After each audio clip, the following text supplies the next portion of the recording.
Primeiramente, eu manifesto a gratidão por aqui estar. É sempre uma alegria, e eu estou sendo bem sincero mesmo, pelo bem-estar que eu sempre sinto ao entrar nessa ambiência espiritual. Eu asseguro a vocês, né, se vocês não estiverem percebendo mesmo que eu, que realmente, né, as vibrações que prevalecem nesse ambiente já estão nos beneficiando pelo simples adentrar, cruzar aquele portão lá atrás. Mas também, como muito bem colocado há pouco, né, é claro que sempre nos compete fazer a nossa própria parte também. Não basta o pedido, não basta o pedido de auxílio, se nós não estivermos fazendo a nossa parte. E de certa forma, essa bem-aventurança que todos já ouviram certamente, bem-aventurados os mansos, tem uma relação direta com uma construção, né? Na realidade, a mansuetude, que é uma virtude excepcional, compete a todos, sem nenhuma exceção, realmente desenvolver. Não há exceção, né? Não importa se é alguém vinculado ao contexto cristão, hindu, budista, se é um ateu, não importa. Não há a possibilidade de nos realizarmos verdadeiramente enquanto seres humanos, no sentido profundo da palavra humano, sem desenvolver essa virtude, entre outras. Mas essa virtude, de certa forma, desencadeia outras, como eu pretendo propor a título de reflexão. Então, para iniciarmos, vamos no cerne da questão. O que é ser manso? Então, para começar, a gente recorre, inclusive, à etimologia da palavra. Manso, na realidade, que advém do latim, significa, eu não sei se vocês sabiam disso, mas domesticado, acostumado à mão humana. Isso surpreende muitos num primeiro momento, mas vocês vão perceber que tem uma relação direta com a proposta do que o mestre nos trazia quando realmente fazia a proposição dessa bem-aventurança. Além disso, se nós nos aprofundarmos no sentido etimológico e se avançarmos no conceito do manso, do ser manso, nós vamos encontrar lá na origem a qualificação de um animal que deixou de ser selvagem justamente por conta do contato humano. E aí vem essa lógica de acostumado à mão humana, mais uma vez, humano no sentido profundo do termo, no sentido daquele que desenvolveu a sua própria humanidade. Porque eu já antecipo, muitos ainda não desenvolveram em plenitude a humanidade, e isso compete a todos nós desenvolver. Com o tempo, aí vem a associação mais recorrente quando nós ouvimos a palavra manso.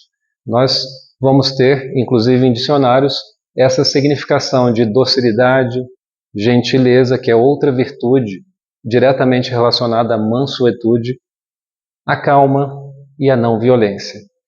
Então, uma curiosidade que fica: animal que deixou de ser selvagem, é um dos sentidos dessa palavra. É o sentido originário, inclusive. E aí nós podemos pensar, então, não se aplica ao contexto humano? Na realidade, na origem, a gente deveria se restringir ao contexto animal? E aí vem uma curiosidade. Será que nós somos animais? Segundo alguns grandes pensadores, grandes mesmo, grandiosos, reconhecidos como tal, nós temos a afirmativa de que o homem é um animal político, tem algo além se comparado ao animal que ainda não desenvolveu a racionalidade, aquela outra espécie, por assim dizer, né? Um outro reino. O reino animal vai se diferenciar naturalmente do reino humano, e aqui já estamos adentrando inclusive na doutrina espírita claramente. Mas, segundo Aristóteles, no livro famoso, Política, ele afirma que o homem é um animal político. E ele não selecionava nenhuma palavra ao acaso. Ele está categoricamente afirmando que somos animais. Só que tem um adjetivo adicional, político. E o político dele tem um sentido muito mais profundo, geralmente, do que associamos à palavra política. Aliás, política, na origem grega do termo, é uma atividade muito nobre, muito, que infelizmente tem sido depreciada ao longo dos séculos. Mas política é algo nobre. É, na realidade, o governo, sim, de um coletivo que idealmente deveria ser conduzido por alguém que ama o coletivo, por alguém que já desenvolveu as potencialidades humanas para poder gerir alguém. É como Platão nos ensina em A República. Aliás, Sócrates e Platão são precursores da doutrina espírita, como aprendemos em O Evangelho segundo o Espiritismo. São Tomás de Aquino, um pouco adiante, eu mencionei aqui dois grandes pensadores, também sustentam o mesmo: o homem é um animal. E ele agrega social e político, porque ele era muito pautado em Aristóteles também, e vários outros ao longo dos séculos. O que a doutrina espírita tem a dizer sobre isso? Nós somos animais propriamente falando? Olhem só a resposta que Kardec recebeu lá em O Livro dos Espíritos, a questão 742. Qual a causa que leva o homem à guerra? Ele foi realmente, como sempre, muito inteligente na questão que fez, porque ela é muito abrangente. Percebam que a guerra, de certa forma, é talvez o expoente máximo da violência humana. E ele estava querendo, então, contemplar, sim, os atos tão habituais, violentos do ser humano, que muitas vezes levam a esse extremo. E a resposta que ele obteve foi predominância da natureza animal sobre a natureza espiritual e satisfação das paixões. Então, a violência, principalmente num grau extremo, evidencia que o ser humano ainda tem uma predominância animal. Não necessariamente os espíritos superiores estão a responder a Kardec: vocês são animais. Não. Vocês já adentraram no reino nominal, e isso vai ficar claro um pouquinho adiante. Mas ainda possuem, muitos de vocês, uma preponderância dessa natureza animal. E aí vem uma pergunta que eu lanço para todos que estão aqui, sem nenhuma exceção. Tanto os que estão assistindo agora presencialmente, como os que estão assistindo remotamente. Somos violentos? Respondendo de forma imediata, se nós fizéssemos uma enquete pelas ruas, talvez muitos respondessem sendo sinceros: não, eu não. Mas fulano, o meu chefe, o meu marido, o meu amigo, o presidente de tal país, eles são. E não significa que ele estaria impreciso em afirmar que certa pessoa é violenta. Mas ele estaria talvez se omitindo, não por má fé, mas por ignorância do que é essencialmente violência. Então, para que a gente responda com bastante honestidade e não passe para essa afirmativa que Sartre, aqui parafraseando Sartre, é tão recorrente: não, o inferno são os outros, comigo está tudo bem. O problema é dele, não é meu. Eu não faço isso. Vamos refletir sobre o que é violência. Também, conceitualmente, nós podemos, simplificando aqui, afirmar que é provocar constrangimento físico ou moral. E talvez alguns aqui possam afirmar: bom, eu não tenho provocado constrangimento físico ou moral a ninguém, menos ainda físico, eu não tenho. Então eu não sou violento. Só que não para por aqui. Violência também significa tirar ou destituir alguém de algo que ele tem direito, seja lá o que for. Isso vale inclusive para os direitos naturais. E eu digo direitos naturais, mas vamos entrar aqui nos direitos humanos, na Declaração Universal dos Direitos Humanos. Então, eu vou pontuar apenas um: dignidade. Então, aquele que destitui o outro, que tira do outro esse direito, a dignidade humana, está cometendo um ato de violência. Agora eu volto à questão: somos violentos? Para refletirmos com mais profundidade, eu trago aqui um desafio, porque alguns acusam os desencarnados obsessores é que se aproximaram e fizeram eu agir assim. Mas será?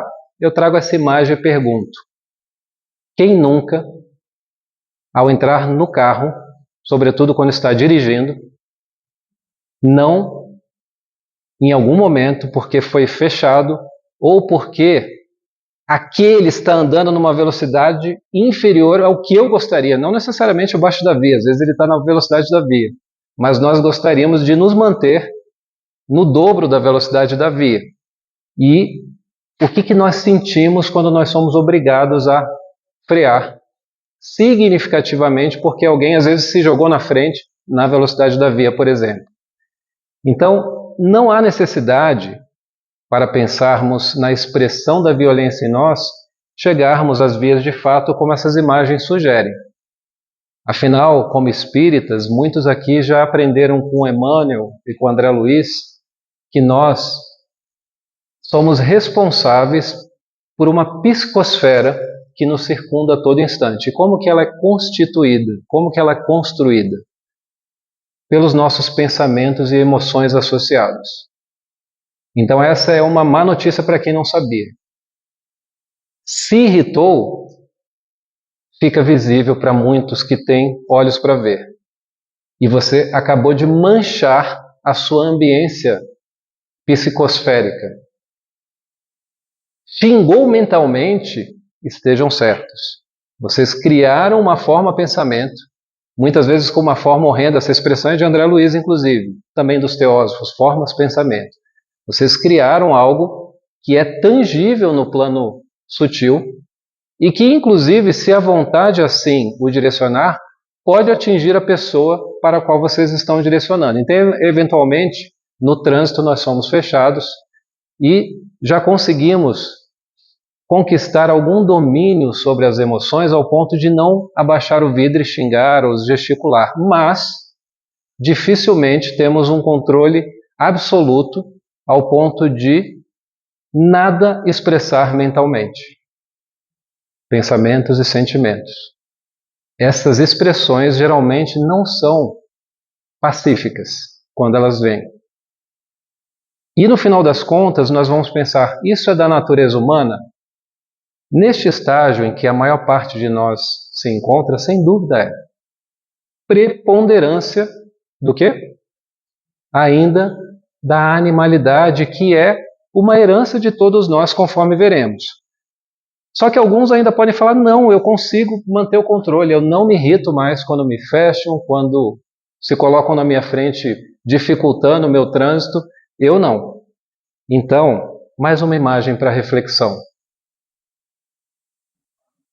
Alguém aqui, em alguma ocasião da vida, que tenha sido uma única vez, ignorou a presença de alguém, por exemplo, em situação de vulnerabilidade social, não importa a razão pela qual tenha feito. Justificativas podem vir. Não, eu tinha medo. Eu temia, inclusive, sofrer violência. Por isso, eu agi dessa forma. Tudo bem, essa é uma justificativa que pode ser dada. Mas ela não afasta um fator.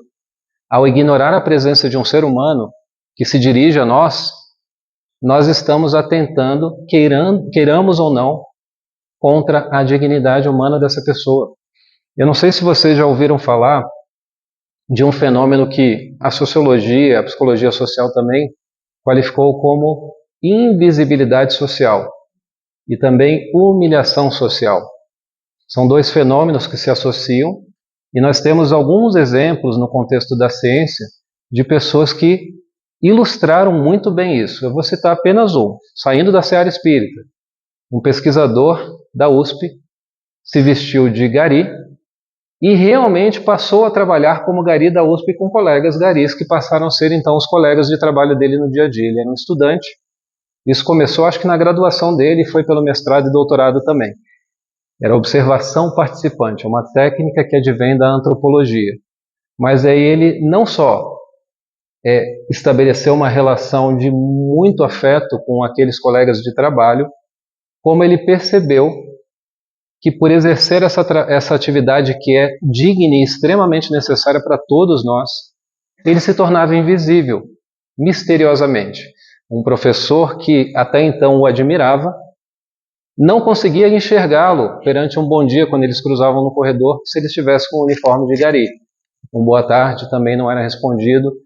E alguns, inclusive, daquele momento em diante, mesmo quando ele tirava o uniforme, deixavam de falar com ele. Deixaram de falar com ele. Então, assim, é só um exemplo de como isso pode avançar em função de certos preconceitos e equívocos. Preconceito, no final das contas, é equívoco, né? Que leva o ser humano à discriminação. Então, esse ato sutil, aparentemente inofensivo, qualifica violência também. É só para ilustrar que nós, muitas vezes, cometemos violência sem nos dar conta. Não é necessariamente com a intenção de violentar, mas também estamos a cometer. O que a psicologia profunda tem a nos ensinar sobre isso? E eu começo com um que a nossa querida Joana de Ângeles, sobretudo na série psicológica, tantas e tantas vezes cita. E, aliás, a nomenclatura utilizada nessa obra, grande, para quem já leu, né, são acho que 16 livros, né, no total, ela utiliza do início ao fim a terminologia junguiana, né? Jung, então, foi o que ela entendeu que mais se aproximava de expressões que retratariam o que ela precisava para a psicologia espírita. Eventualmente eu brinco que talvez Joana tenha sido junguiana, ou seja, junguiana mais precisamente. Ou, quem sabe, Jung tenha sido angeliano. É uma hipótese também. Intuído por esse espírito, como o Divaldo também foi tantas vezes. Olhem só o que Jung nos afirma. Atentem para a crueldade inaudita de nosso mundo dito civilizado. Tudo provém do ser humano e de seu estado mental. Não provém de uma entidade qualificada como um demônio externa influenciando o ser humano para o mal. Tudo provém do ser humano. Acontece de algum ser humano influenciar outro ser humano para o mal? Com certeza. Só desencarnado? Com certeza não. Encarnado e desencarnado. Mas não é uma entidade criada e voltada permanentemente para o mal. Nenhuma das ovelhas há de ser perdida. Então, cedo ou tarde, todos hão de alçar o voo para a angelitude. Mas, por muito tempo, nós estagiamos nessas esferas mais baixas e nos equivocamos muito. E toda essa crueldade advém do ser humano, do coletivo. Freud também trouxe reflexões em torno disso, principalmente naquela obra chamada O Mal-Estar da Civilização, também alguns adotam o Mal-Estar da Cultura. Aliás, ele mesmo, ele optou por fazer a troca do civilização por cultura ou vice-versa, mas isso é secundário aqui. Em consequência dessa mútua hostilidade primária dos seres humanos, a sociedade civilizada se vê permanentemente ameaçada de desintegração. O que estamos a viver hoje, quantos e quantos de nós já não se pegaram preocupados com o que pode ser de nosso orbe em função de alguns dos conflitos que estão em curso? E, aliás, eu não sei se vocês sabem, nós temos neste exato momento, eu fiz uma pesquisa na semana passada, mais de 120 conflitos armados no mundo em curso. Só para vocês terem uma ideia da proporção, nós temos 193 países reconhecidos pela ONU. Não significa que tenham 120 países. Alguns países, lamentavelmente, têm mais de um conflito em curso. Mas é só para ter uma ideia da proporção. É como se o mundo inteiro quase, 70% eu acho que vai dessa proporção, tivesse em conflito armado. E aí estamos falando do ápice da violência que Kardec fez referência naquela questão que eu citei há pouco. Então, predominância da animalidade em relação ao espírito. E Jung ainda também nos adverte, já nos advertia, né, lá atrás, no início do século passado, que o maior perigo para o homem não é a fome, o terremoto, os micróbios ou o câncer, mas o próprio homem. Na realidade, o trabalho que a medicina vem exercendo é louvável, mas o da psicologia e da psiquiatria, que está atrelado à medicina, também é muito louvável e talvez seja até mais emergencial no momento. porque nós desconsideramos os perigos que advêm no final das contas do próprio ser humano, e são os maiores perigos. Então, nós temos vários exemplos. Tem um livro que eu cito aqui, não espírita, é do contexto científico, da psicologia, de um psicólogo judeu, eu acho que ele é israelita, que afirma que o genocídio potencialmente poderia ser empreendido por todo e qualquer ser humano. É claro que ele não estava lembrando de alguém que atingiu a plenitude como Jesus e que se manifestou entre nós. Mas, regra geral, olhando para o coletivo, ele percebe que todos potencialmente somos capazes de atos atrozes. É isso que ele está advertindo. E ele chama também, a expressão dele é o câncer da destrutividade humana. É o que há de pior. A Anatomia do Genocídio é o nome desse livro. Jung ainda afirma, e aí esclarece também, depois ele se aprofunda muito nessa questão. Todos possuímos uma parte inferior da personalidade, ou mais detalhadamente a personalidade inferior, cujo estágio mais baixo não se pode distinguir da constituição impulsiva do animal.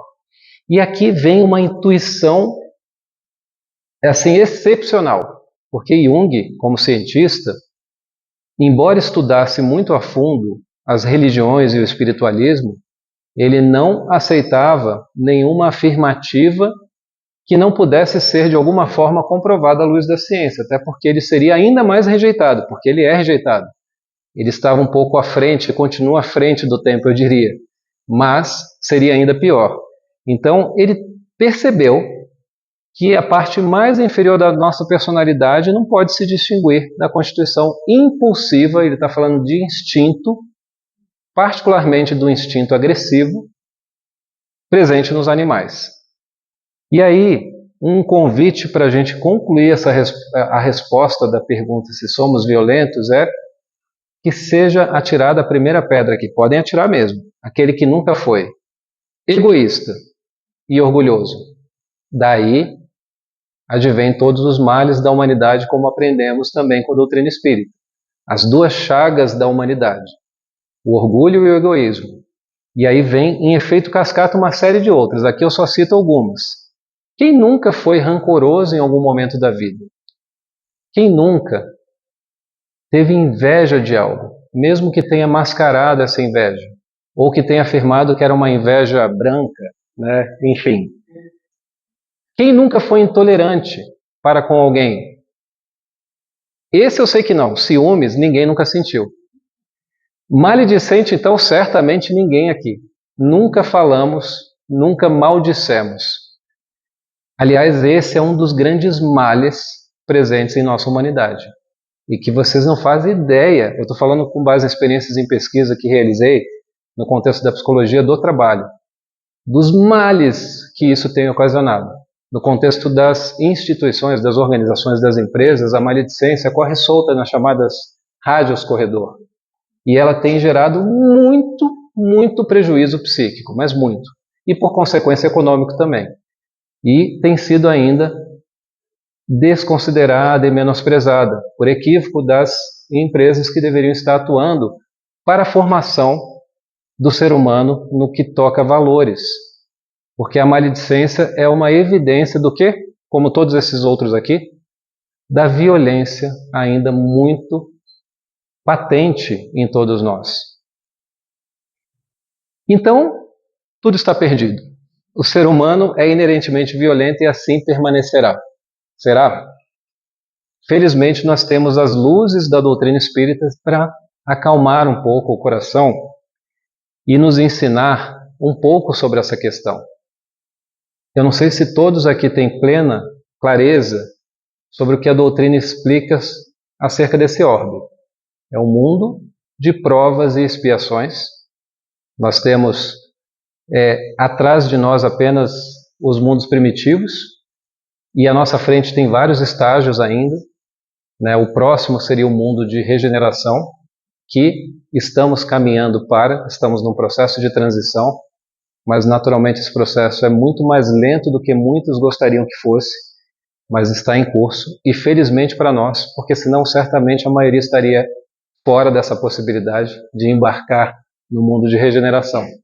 Então, digamos que essa transição viabiliza que nos esforcemos, por exemplo, para desenvolver a mansuetude.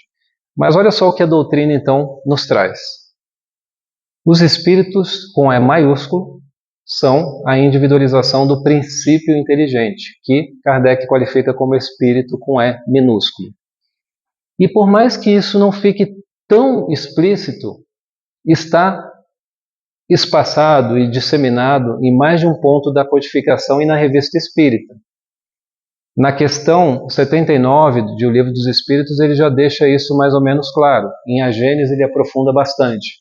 Mas no final das contas a tese é exatamente essa. Eu não estou falando de hipótese, sim de tese.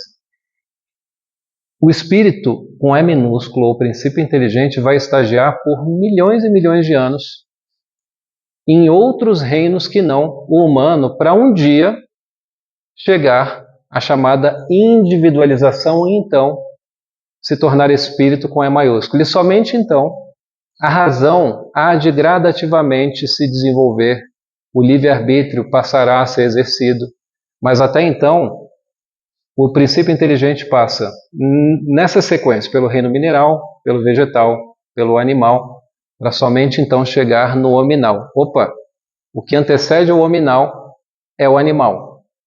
Preponderância da natureza animal sobre a espiritual. Percebem o vínculo do que está colocado aqui? E ele deixa um ponto importantíssimo adicionado aqui, lá na frente de O Livro dos Espíritos, questão 540. É assim que tudo serve, que tudo se encadeia na natureza, desde o átomo primitivo até o arcanjo, que também começou por ser átomo. O processo é gradativo e não haverá uma sequência que nos surpreenda com um salto. E olhem só a coerência, inclusive, com algumas teses científicas. Como Kardec era um grande cientista, diga-se de passagem, ele estava ciente disso tudo, ele está refletindo também sobre essa tese que, com essa expressão, que todo mundo deve ter ouvido falar, a natureza nunca faz saltos, a natureza não dá saltos, com essa expressão, ela vai vir com Leibniz, numa obra chamada, na verdade numa revista ele já tinha citado isso, mas depois numa obra chamada Novos Ensaios sobre o Entendimento Humano. Olhem só o que ele fala: nada se faz de repente, e uma das minhas grandes máximas e das mais comprovadas é que a natureza nunca faz saltos, que eu denominei lei da continuidade.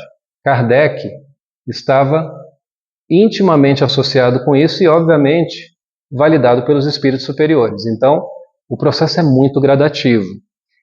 Não foi Leibniz, o Leibniz, né? Eu não sei a pronúncia precisa aqui do nome dele para falar a verdade. Leibniz, se alguém souber, me ajude. Mas enfim. Oi? Leibniz? Perfeito. Inclusive a pronúncia, né, é alemã, né? É isso, Leibniz. Mas se nós recuarmos no tempo, nós vamos encontrar esse princípio, mais uma vez em Aristóteles, por exemplo, só que ele não usava essa expressão. A gente encontra em outros gregos, nós encontramos também Tomás de Aquino, entre outros, né? Mas só para vocês terem a lógica científica de Kardec e, obviamente, os espíritos superiores que se atrelavam à ciência quando ela estava correta, porque a ciência se equivoca também. Aliás, a ciência não é definitivamente o único caminho para se chegar à verdade. Ela é um dos caminhos fundamentais, eu diria. Mas nós temos, por exemplo, a filosofia, e nós temos outros caminhos também, como a doutrina espírita tem evidenciado. Filosofia e ciência, a doutrina espírita traz no tripé, que vai vincular também a religião, ou os efeitos religiosos que a doutrina traz. E olha só que curioso, que Leon Denis, numa obra que eu recomendo muito a leitura, O Problema do Ser, do Destino e da Dor, traz: na planta, a inteligência dormita. No animal, ela sonha. Só no homem acorda gradativamente. Conhece-se, possui-se e torna-se consciente em algum momento. Não é imediato. Inclusive, eu trouxe um pequeno trecho, mas ele deixa isso muito claro. Ele está associado naturalmente ao que a doutrina espírita já trazia com Kardec. E também Emmanuel, ele já fazendo um recorte aqui, pulando direto para o reino animal, olhem só o que ele afirma. O animal caminha para a condição do homem, tanto quanto o homem evolui no encalço do anjo. Então, gradativamente, o princípio inteligente, que começa em estágios muito inferiores da evolução, há de atingir um grau muito além do que nós atingimos no momento. Isso vale, então, para o princípio inteligente que estagiou no reino animal, com a predominância ou praticamente somente os instintos guiando realmente as atitudes. E aí, voltando então e fazendo esse recorte, vamos falar aqui do animal para o hominal e seguindo adiante. Olhem só o que Kardec vai nos trazer na Revista Espírita de janeiro de 1864.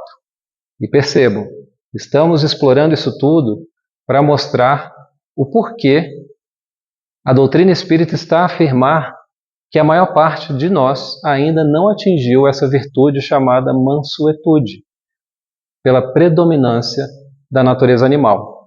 Olhem só o que ele fala, depois que chegamos no reino humano, hominal, que nos individualizamos e que passamos então a ter o livre-arbítrio e desenvolver a razão, ele coloca, durante longos períodos, a alma encarnada é submetida à influência exclusiva do instinto de conservação.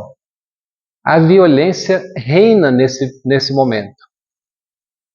E aqui a gente pode perceber no nosso mundo hoje que tem alguns seres humanos que o instinto de conservação que o leva a violentar recorrentemente está muito mais forte do que em outros. Isso mostra que alguns já avançaram mais do que outros. Isso é um fato. Basta a gente fazer uma análise com uma amostra pequena, inclusive. Então, tem alguns que o instinto agressivo está à flor da pele. Outros já conseguiram desenvolver bastante um certo controle, um certo domínio sobre tais instintos. Aí ele coloca o gradativo. Pouco a pouco, esses instintos se transformam em instintos inteligentes, ou melhor, se equilibram com a inteligência. Chega algum momento que nós deixaremos de ser guiados, ou estamos deixando de ser guiados, ou já deixamos de ser guiados, em algumas instâncias pelo menos, pelos instintos. Só que eu afirmo, aprendendo com Jung também, muitas vezes nós estamos a ser domados por questões internas que nós ainda desconhecemos em nós mesmos. Jung, eu não vou adentrar no conceito aqui porque fugiria do foco, mas o Jung fala dos complexos. E isso foi tão disseminado que, mesmo que não com tanta precisão, muitos conseguem fazer um vínculo. Fulano é complexado. Então, assim, o complexo, ele afirma, todos sabem que temos complexos, mas poucos sabem que os complexos podem nos ter. O que ele quer dizer com isso? Quantas vezes que um complexo que carrega muita emoção, que carrega emoção em desequilíbrio, inclusive, nos toma e nós cometemos um ato que depois, raciocinando um pouco, a gente pensa, nossa, aonde eu estava com a cabeça? Como eu posso ter feito isso? Em sã consciência eu não faria, eu não sei porque eu fiz. E muitas vezes o espírita se apressa a falar, foi um obsessor, não fui eu. Coitado dos obsessores. Os obsessores podem sim tentar influenciar recorrentemente, quando eles estão ali com a má intenção em relação a alguém. E isso vale para encarnados também, não é só desencarnado. Mas, muitas vezes somos nós e não sabemos, somos ainda tão ignorantes de questões íntimas nossas, e não sou eu que afirmo, é a psicologia profunda que afirma, que nós não nos damos conta de algumas possibilidades que não são nada positivas de ação, de expressão de pensamentos e sentimentos e que nos tomam muitas vezes. Só que chega um momento, e aí Kardec alivia um pouco, olha, calma, vocês talvez tenham passado esse primeiro estágio, alguns talvez não tenham passado ainda, e estejam nesse segundo. Aos poucos vocês estão equilibrando instinto e inteligência. Mas haverá de chegar um momento, e ele coloca que só mais tarde, e sempre gradativamente, a inteligência domina os instintos. A boa notícia é que talvez alguns, ou todos, que aqui estão consigam pensar, não, eu tenho sim domínio sobre determinados instintos, que vem à flor da pele às vezes, mas eu não permito que ele me faça agir ou me expressar. Mas ele está aqui, está difícil conter por enquanto. Eu não tenho domínio absoluto ao ponto de mantê-lo tranquilo, por assim dizer, ou ainda melhor, transmutá-lo, porque a energia, né, que é inerente ao ser humano e que está vinculada ao psiquismo, ela não pode ser reprimida pura e simplesmente. A psicologia profunda, e a Joana de Ângeles traz isso muito claramente, já nos ensinou. Ela precisa ser trabalhada e transmutada de forma gradativa. Mas então haverá de chegar um momento em que o domínio da inteligência ou do espírito sobre os instintos, ou o domínio do espírito sobre a natureza animal será pleno. Só que quando chegarmos nesse ponto, aí sim, e somente então, teremos desenvolvido em plenitude a chamada mansuetude. Então alguns pensam, não, eu já sou manso. Será? Mansuetude é algo que demanda muito trabalho, gradativo e que leva muito tempo. E o mais importante, que nos obriga a realmente exercer um domínio pleno sobre nós mesmos. Então olhem só o que nós já podemos concluir com o que conversamos até aqui. Aquele que violenta de forma desequilibrada, vou pensar aqui no contexto de trabalho, o assediador. Tem muitos que assediam moralmente. E está ali a todo instante violentando uma pessoa, desestabilizando, difamando, isolando. Ele não tem o menor domínio sobre si mesmo, é simplesmente isso. Agora, aquele que não é mais capaz de cometer determinados atos de violência, talvez realmente já tenha atingido algum grau significativo de domínio sobre si mesmo. E aqui, para ilustrar, do reino nominal para a angelitude. Cada degrau desse, vamos considerar aqui centenas de milhares de anos, se não mais. Em qual será que nós estamos? Eu prefiro não arriscar em qual que eu estou, mas infelizmente eu tenho que reconhecer que ainda estou muito, mas muito aquém. Então, cada degrau vai nos fazer dominar um pouquinho mais, um pouquinho gradativamente de nós mesmos. E percebam, isso está reforçando que mansuetude demanda autoconhecimento. Aí vem uma expressão, uma palavra, né? O autoconhecimento, que não por acaso tem sido condição sine qua non para se desenvolver à luz da doutrina espírita, inclusive, à luz da psicologia também. Então, o caminho que nos compete seguir para subir de forma gradativa esses degraus, para chegar ao domínio de nós mesmos, é o que lá no portal de Delfos, na antiga Grécia, já estava posto. Conhece-te a ti mesmo. Parece simples. E alguns, apressadamente, falam, mas é claro que eu me conheço. Eu sou fulano, eu trabalho com isso, eu trabalho com aquilo, eu tenho tal competência, tal habilidade. Calma. O conhecer a si mesmo vai muito além dessa camada mais superficial do ego, da personalidade.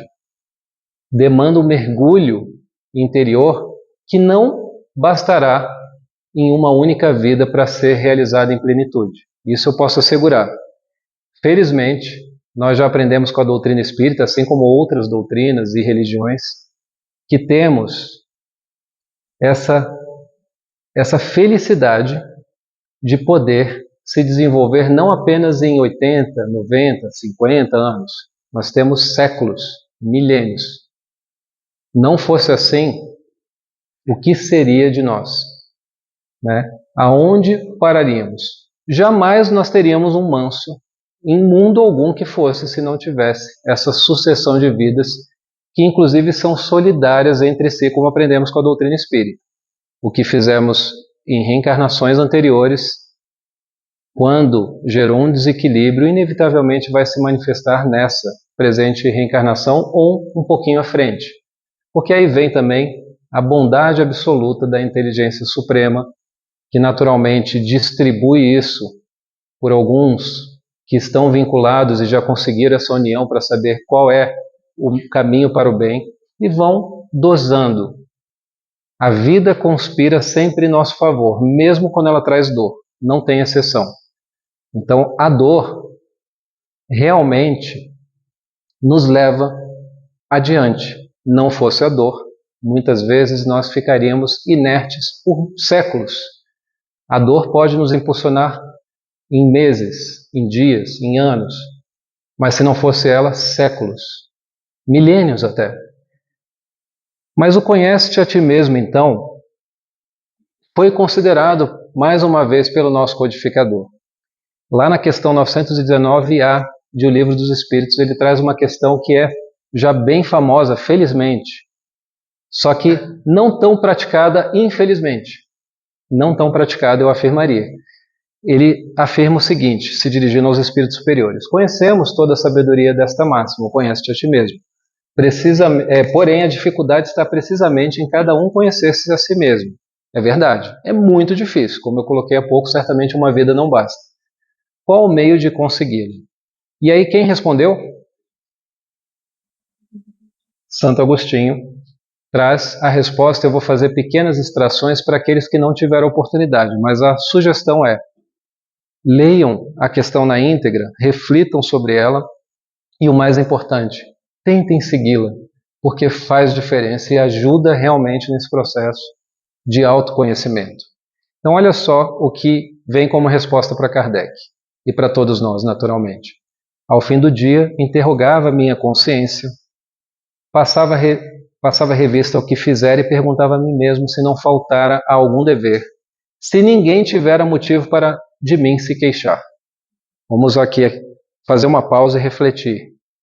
Quantas vezes que nós realmente percebemos, não necessariamente porque fizemos esse exercício, mas acabamos reconhecendo intimamente que nós ferimos alguém. Por exemplo, o cônjuge. Só que por orgulho nós não fomos nos retratar. E não seguimos uma outra advertência que o mestre da mansuetude nos ensinou.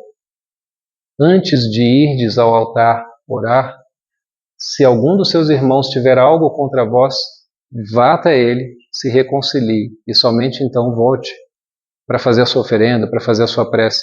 Olhem só, de certa forma, é quase que afirmar, olha, a prece é valorosíssima. Aliás, estivemos já conversando sobre isso em certo momento aqui na casa. A prece é um instrumento que ainda é muito subestimado. Está nas nossas mãos a todo instante e a gente ainda não valoriza tanto. Mas, de certa forma, Jesus fala, sua prece sempre será de alguma serventia ou de muita serventia. Mas se você tiver várias máculas deixadas para trás, é melhor você nem fazer a prece. Para tudo e vai lá se reconciliar. Isso vai ter mais valor. E não por acaso, Madre Teresa de Calcutá afirmou que a melhor das preces é a ação caridosa. E se reconciliar implica em caridade também. Olhem só o que a doutrina espírita nos ensina sobre o significado profundo de caridade. Ser benevolente, ser indulgente e perdoar. Os três associados realmente qualificam a caridade verdadeira, legítima. E aí sigamos aqui com Santo Agostinho. Ele afirma também que quando estiverdes indeciso sobre o valor de uma de vossas ações, inquire como a qualificaríeis se praticada por outra pessoa. É aquela história de fazer ao outro somente o que gostaríamos que realmente nos fosse feito. Aliás, essa é uma regra áurea que está em várias religiões, não é só no cristianismo, de tão sábia e útil que é para harmonizar o ser humano rumo à mansuetude. E aí ele continua, se a censurais noutrem, não na poderia ter por legítima quando fordes o seu autor. E por fim eu extraí o seguinte trecho. Procurai também saber o que dela pensam os vossos semelhantes e não desprezeis a opinião dos vossos inimigos, aqueles que se colocaram, que estão ressentidos, que estão contra, em algum momento, você. Muitas vezes o maior dos inimigos, mesmo que não tenhamos como inimigo, e espero que ninguém aqui tenha em mente um inimigo, mas é o maior dos mestres. Porque muitas vezes aquele que está muito ressentido fala verdades nuas e cruas para nós, que os amigos não vão ter coragem de falar, de evidenciar. Os amigos às vezes enxergaram um certo defeito nosso, mas eles não vão trazer ele à tona porque poderia nos ferir. O inimigo quer ferir e vai falar muitas vezes a verdade. Claro que ele pode caluniar também, mas ele pode falar a verdade. Por isso vale prestar atenção no que estão a falar. E se percebemos que há razão naquilo, é também algo a se reformar em nós mesmos. Porque muitos dos nossos atos não são previamente calculados e pensados. Aí eu volto de novo ao que já conversamos aqui sobre a psicologia. Nós agimos por impulso, ou pautados em complexos, ou pautados em instintos, ou pautados nesse primarismo que ainda prevalece por muitas e muitas reencarnações em que estagiamos no primarismo. Basicamente é isso, preponderância da natureza animal.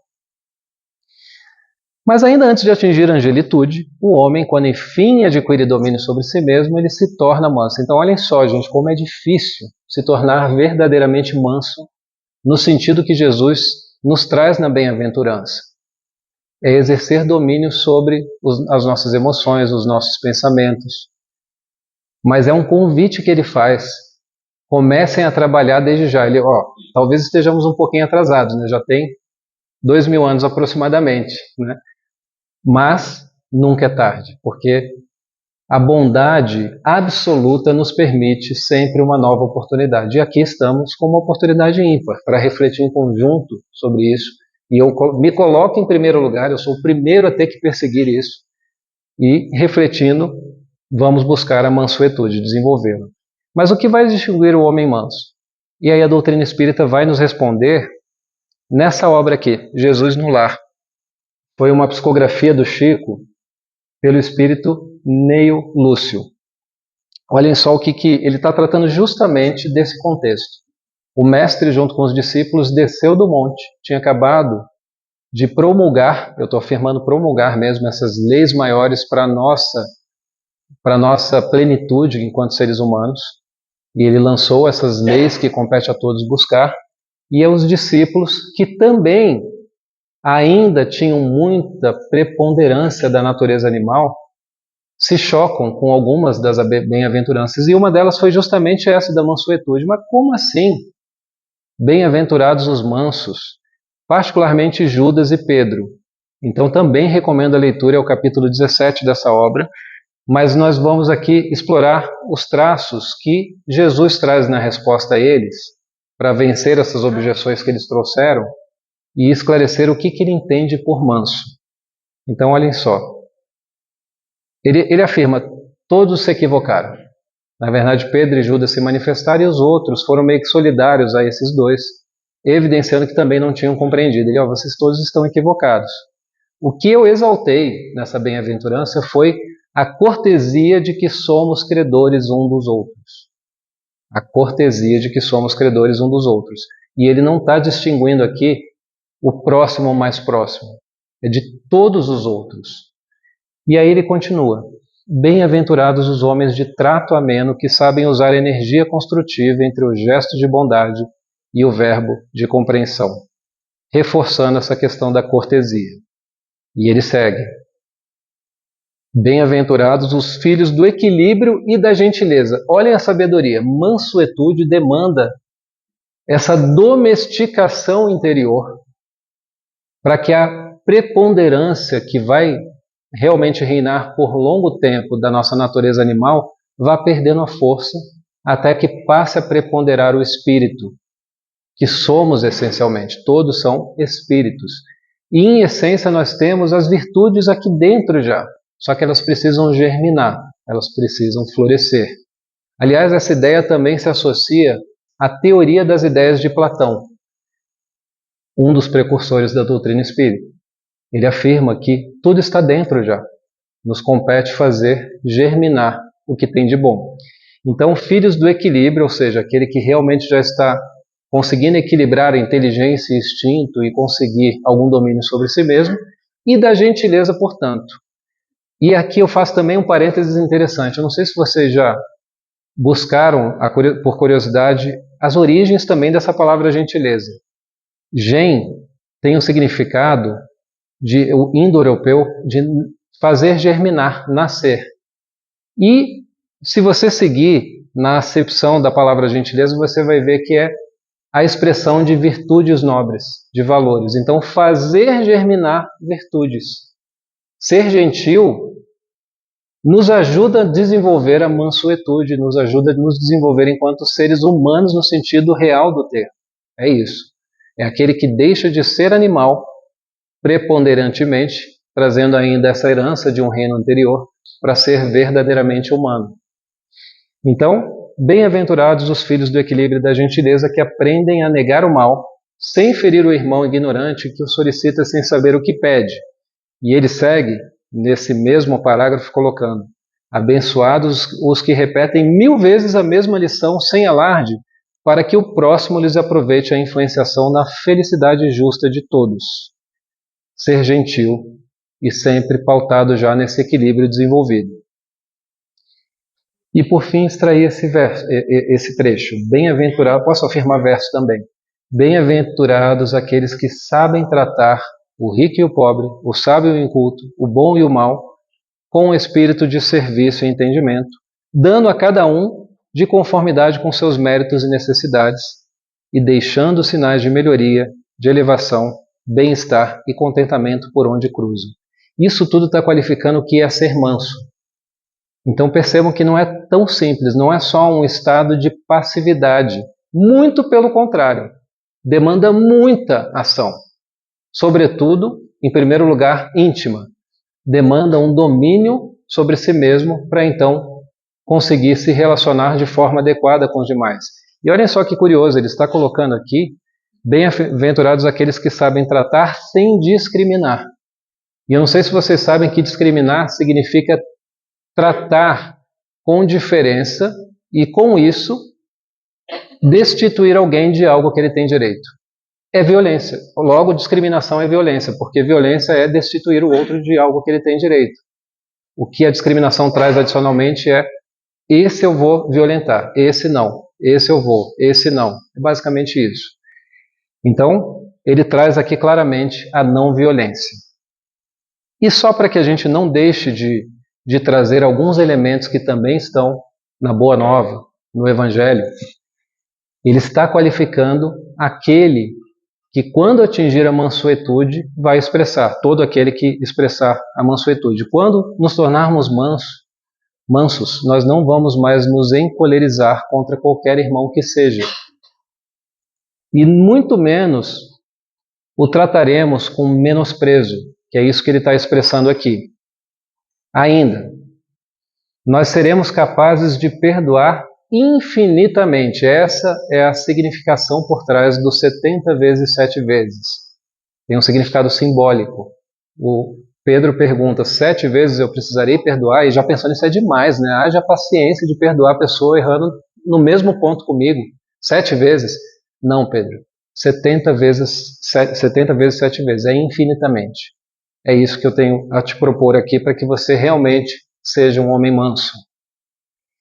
Ainda, esse daqui é bem desafiador. Amai os vossos inimigos, fazei o bem ao que vos odeiam, bendizei os que vos amaldiçoam e orai por aqueles que estão sendo maledicentes.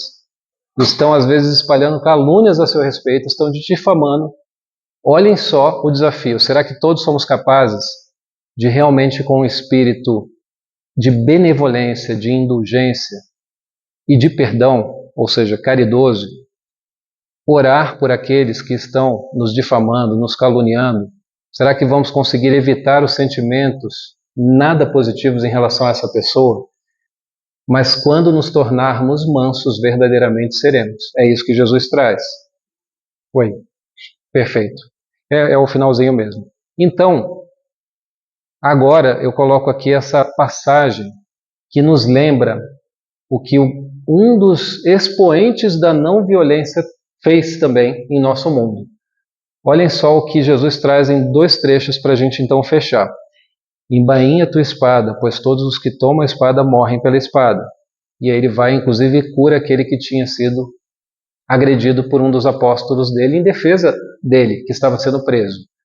Da mesma forma, ele traz nessas 2 bem-aventuranças uma conexão clara com a mansuetude, a misericórdia e a pacificação.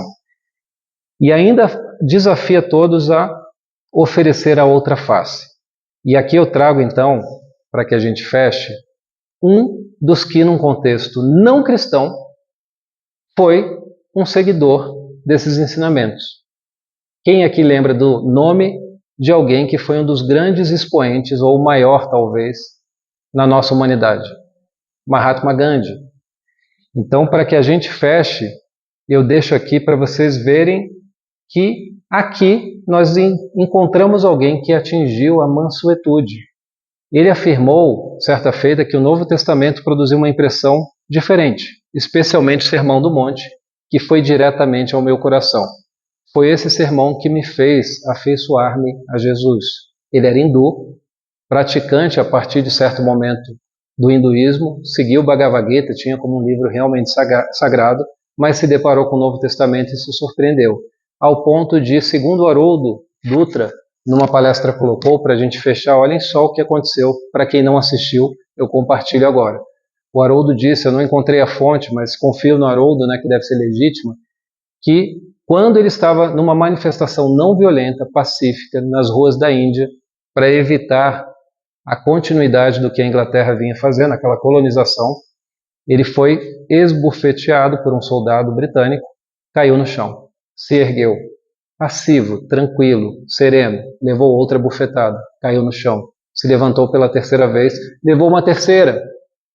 Tudo ensanguentado, ele se levanta e continua passivo, sereno, sem expressar violência ou raiva daquele que estava agredindo. E aí aquele que estava agredindo pergunta, irritado, mas peraí, quem te ensinou a ser tão covarde assim? E aí Gandhi vira e fala, esse homem que está pendurado no crucifixo no seu pescoço. E segundo o Haroldo declara, o soldado não resistiu ao magnetismo de Gandhi, inclusive, se pôs a chorar. Agradeço então, e na esperança de que todos nós possamos realmente buscar o desenvolvimento da mansuetude, porque ela é imprescindível, Joana de Ângeles traz isso inclusive, para atingirmos inclusive a felicidade e para chegarmos ao mundo de regeneração para o qual estamos nos encaminhando. Aquele que não desenvolver a mansuetude não herdará a terra. Essa é a promessa que Jesus traz na bem-aventurança. Bem-aventurados os mansos, pois herdarão a terra. O que não atingir esse estágio de mansuetude não terá compatibilidade frequencial vibratória para permanecer no orbe regenerado. Muito obrigado.